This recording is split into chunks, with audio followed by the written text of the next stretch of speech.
here, lead with my hands, Yeah. face super shut. Okay. But because I'm exiting a club blowing around my body, it's keeping it square. All right, so let's put those teaching skills to test, right? So welcome back to the channel, guys. Kerrod Gray here today at the Els Club in Dubai, standing next to my good friend Mac Boucher. How you doing, Mac? Good to see you, man. Well, yeah. So today we're going to be covering off a whole bunch of different shot shaping techniques. We're going to be hitting some trick shots, and Mac himself is going to be showing me exactly how to play some of the shots that he's become renowned for all over the interwebs. I'm excited and pumped to get into it, see if I can help improve my shot shaping as well.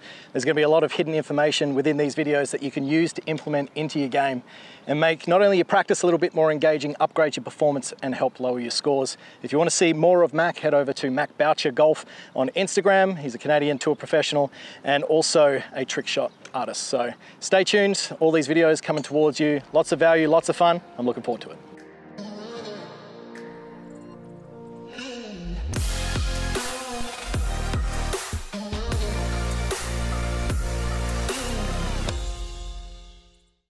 What sort of, so you said hitting 3-wood off the tee, what other ones? Yeah, so when I do like to show you, it's one of my kind of go-to shots. Don't ask me why, and don't ask me how it became a thing, because I don't know if I can give the answer. It's just something that I've always done for some very bizarre reason. Yeah. But I essentially tee it pretty high to hit it very low. So what's the loft on that? 15-degree head. I put the hands forward, open up my stance a ton, beat this thing into the ground right there. That's kind of my, I haven't done this in a while, so. Let's see. That wasn't very good, but. So what sort of flight are you normally it's like very, very low, doesn't curve very much. So I use it a lot at like tighter golf courses. Obviously I curve it so much off the tee that, or in general, that as soon as you put some trees here and here, I can get in my head a little bit. So teeing it high and it just gets the ball in the ground. So with the open stance, right, you're trying to shift your D plane. Yeah. Right? Now, relative to if you set up square, this took a bit of experimentation. Yeah. What would happen if you set up square and did it? I feel like I'd block it. That would be face open. So I think by opening my stance, because I'm hitting down on it, it's allowing me to square the face up. When I stand open, I generally tend to hook it. Don't know why. Don't really. It's just a feel that I get trapped and then I hit like quick low hooks.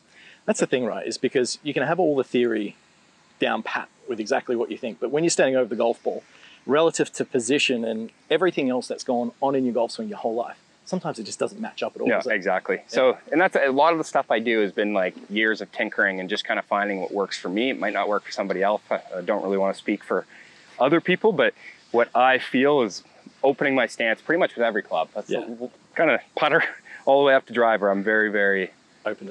It's just something I've always done. So but yeah, for this shot, essentially. What do you reckon the angle of attack on that is? It's down. GC quad number was. It's like down 5 or something. There's times the ball will skim right here because it's like borderline skips. So. And what sort of ball flight, like curvature, are you looking for? Pretty straight, pretty neutral. It can either cut or fade a little bit depending on what the face does, but for the most part, it's pretty. It's one of the straighter shots I generally hit, which is kind of bizarre, but okay. Yeah. So let's go at the what, checkered? Sure. All right.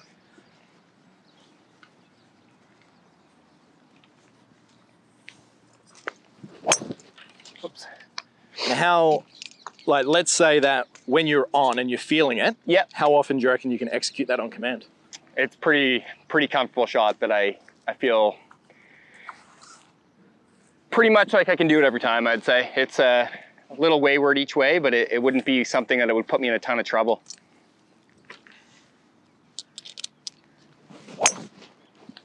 Like that one there? Yeah. So again, it just gets on the ground quick, rolls for a while. It's a good shot when it's windy. It's a good shot when I'm struggling with finding where the ball is going to go, left or right.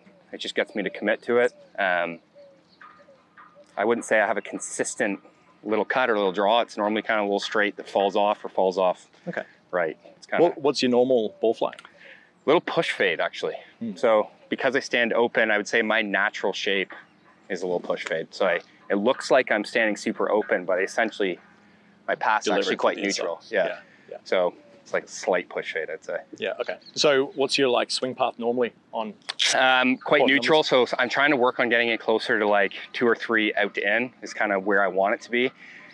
Because I curve the ball a lot, kind of left to right, those big kind of slinger shot, my path tends to get a little too in to out. So even when I think I'm like crazy over the top and steep at it, a lot of the time it's quite especially neutral. after a whole day of trying to hit Instagram slingers. All right, Exactly. so what I want you to do is let's hit a couple like that, flush them as much, and then I'm going to give it a shot, all right? Okay.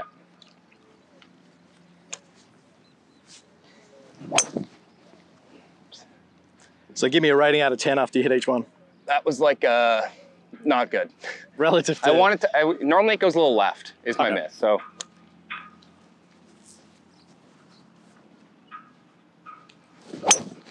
Like that. That's good. Yeah, that like, it normally can eliminate one side, just if I keep that face a little bit open. The problem that I get is because I'm de-lofting it so much that sometimes that face does get a little bit smothery on me, and then.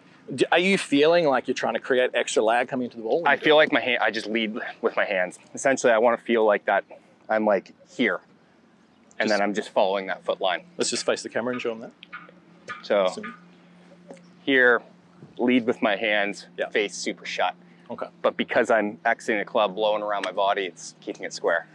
All right, so let's put those teaching skills to test, right? So face line, we're still obviously trying to match up relative to that black. So ball position back, you reckon? Yep, back, hands a little more forward, and then I really just try to beat it into the ground here. Like I want to de-loft this thing like crazy. Yeah, really good. Beauty. And that's kind of what I find.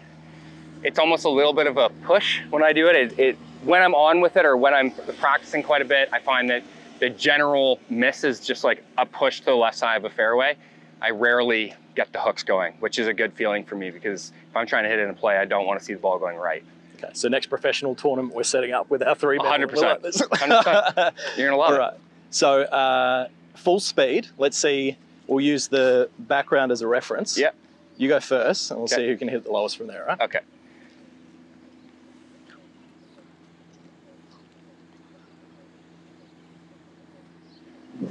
Whoops. So that one, I thinned, but it would have been very close. That was because I de-lofted it so much that it like literally will skim that grass. How well does GC pick this up when you're actually doing it? Actually, GC picks up this shot better than some of the other shots that I hit. It doesn't have an issue with this one, for the most part. Those top shots and shanks. Yeah, exactly. All right, so ball back. Ball back, lead with the hands and just beat down on it. I'm really feeling a nice big roof mark on this one here. Yeah, nice. So good. Well, that was a fizzer. Yeah, I mean, honestly, a shot that it looks weird, but I find a lot of time you commit to it because you have to. If you don't commit to it, you're going to hit a pop-up. Yeah. And it just gets you to kind of keep everything low and around your body, which is how did this originate, though? Just tinkering on the range. Just tinkering so I used to hit stingers just off the turf. Yeah. And I'm like, how can I get my attack angle even more down on it without having to go up and spin? Because that's what I was finding. I was hitting stingers, but a lot of time it would spin quite a bit because I was hitting the turf. So by here, I can feel like my attack angle is super down and it's kind of just like a low riser almost. Yeah, okay. You know what we're gonna do? Let's get another tee and we'll do it at the same time. Yeah. Let's go at the checkered flag. Okay. What are we doing? 3, 2, 1? Yeah, 3, 2, 1. You can count it down. Okay. 3, 2, 1. Oh, you got me on the height there. I hooked it though. Try somewhere in between two of them, I reckon. Yeah, my face is coming through a little shot. Not a fan. All right. I pulled trigger a little fast as well. All right. It's hard to get that far in front, isn't it? Yeah, but honestly, when you get it and you're committed to it, it's like such a good feeling through impact, I find. All right. 3, 2, 1. Oh, nice. Yeah, beauty. Let's go play 4-ball doing that. honestly, like for wind shots and stuff, like I find that it comes out with low spin too. Like most stingers a lot of time do spin quite a bit, I find, with a 3-wood. Yeah. So when I do it, hit it well, the spin is pretty like, almost falls out of the air and rolls forever. So it's a pretty useful shot. It's a bit scary at first, looking down at a high tee with a 3-wood, but athletically, you can normally kind of figure it out. So like just from a, let's say a golf development standpoint, regardless, sometimes doing activities like this, regardless if it's short game and you're chipping out of a tree because your buddy threw it in there and you're having a game or something like that, even though it might seem like it's mucking around, at the end of the day, you're building awareness of angle of attack, club face orientation, shaft lean, how your body's moving in sequence, the effect of trajectory and spin. So a lot of people or a lot of players would look at this and go, it's just gimmicky. Yeah. Where's the actual skill in that? But I always like to relate it to that. If you saw 2 guys in a field and you didn't know either one of them or their previous sporting history, and you gave one guy a soccer ball and he could juggle it, and he could do all these amazing tricks, and the other guy couldn't do it at all, who would you assume was the more skillful soccer player?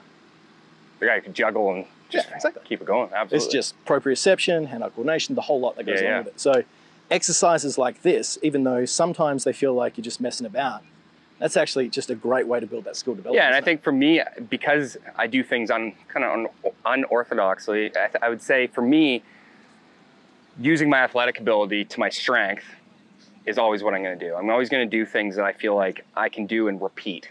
So when I get too technical and think about things too much, then it kind of gets me firing them everywhere. Yeah. But something like this allows me just to commit to one feeling, and that's all I have. The only swing thought is just getting that thing off the tee and as low as possible. The rest takes care of itself, kind of thing.